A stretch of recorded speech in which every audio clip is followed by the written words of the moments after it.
Maureen with Portland Posy, and today we're going to talk about zinnias. Zinnias are a great cut flower for the novice gardener who doesn't have a ton of experience. They really are a no-fuss flower, very low disease and insect pressure, don't require a ton of fertilizer, really easy to grow. They just bloom all summer long. One thing I want to recommend is that you grow your zinnias from seed. If you've never grown anything from seed before, don't worry, it's really easy. Zinnias have a really high germination rate, so it's a great seed to start with. Okay, so a couple things you'll need to get started growing your zinnias. One is you'll need some sort of horizontal netting. This is a Horton Nova horizontal netting that just helps keep the plants upright. Zinnias can get a little wild and unruly, and this just helps keep them upright. You could also do corralling, where you put stakes in and then you do some twine, whatever you need to keep these guys, standing up straight and supported. So now you've got your seeds in the ground, you've got your horizontal netting for support.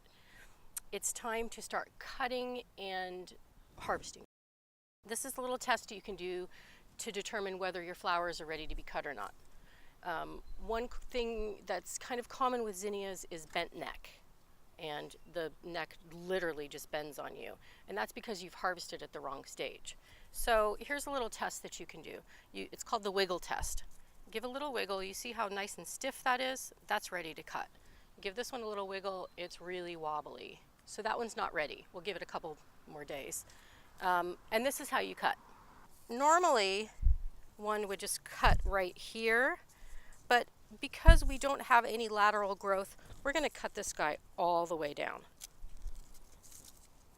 Okay. And then we're going to strip all the lower leaves off. Put it in our bucket of water. Okay, now you're going to think that that's pretty severe that we cut that far down, but because it's just a single stem, there's no lateral branching like there is here, we want to encourage this one to really bush out. So this one we showed earlier that it's just not ready.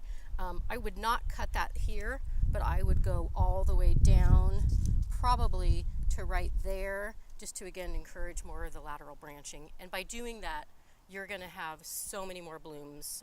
It's hard to do, but you got to do it. Okay, so we're going to give this one the wiggle test. It's pretty good. I could cut that right there, because we do have some laterals here, but I feel like I could go down even further to have it bush out more at the bottom. So I'm going to go all the way down here.